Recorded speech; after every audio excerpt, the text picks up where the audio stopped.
Hello, I'm Richard Gallagher. I'm a professional speaker. I go to schools talking about how to study and a number of other topics.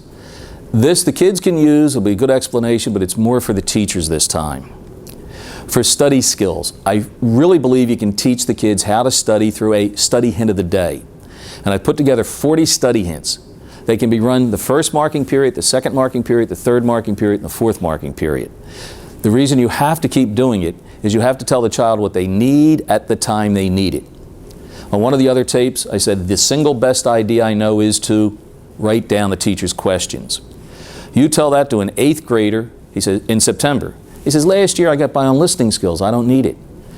But maybe by the first marking period, where the grades aren't exactly where they used to be, now they need to hear, write down the teacher's questions. It's almost like AA. People don't change until they see there's a need to change. Well, I'm going to give you the first 3 study hints to give them. I'd have on the board study hint of the day, colon, and then put a new one up every day. The first, tell the students to do their hardest subjects first for home education. If I were back in school, this is the order. Well, first of all, most students just reach in the bag, start with any old book, the written home education first, or there's just no thought process. Start with the hardest first. If I were back in school, this is the order Gallagher would do it, you would probably be different. In high school, I would have started with the German, English, science, social studies, math, because I like math. In elementary school, spelling at the end.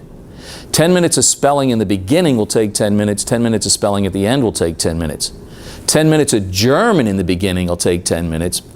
10 minutes of German at the end for me might take 20, 30, 40 minutes. Sometimes I didn't do it at all. Yes, your energy goes down, but as you start to do easier subjects, the energy picks up. When the kids come in the next day after that explanation, how many used it? Did it work? Get some success stories. Here's another study hint. Take breaks between the subjects. And it's not just a good idea to take a break. Our long-term memory demands the minutes to let what we learn sink in. If you think you can sit down and do German, English, science, social studies, math, spelling, one after another, it gets jumbled in the short-term memory and goes right out. You need time to sink in. Another reason you need time is just to clear the brain. You ever put a puzzle together? You ever find out after 20 minutes nothing's going in?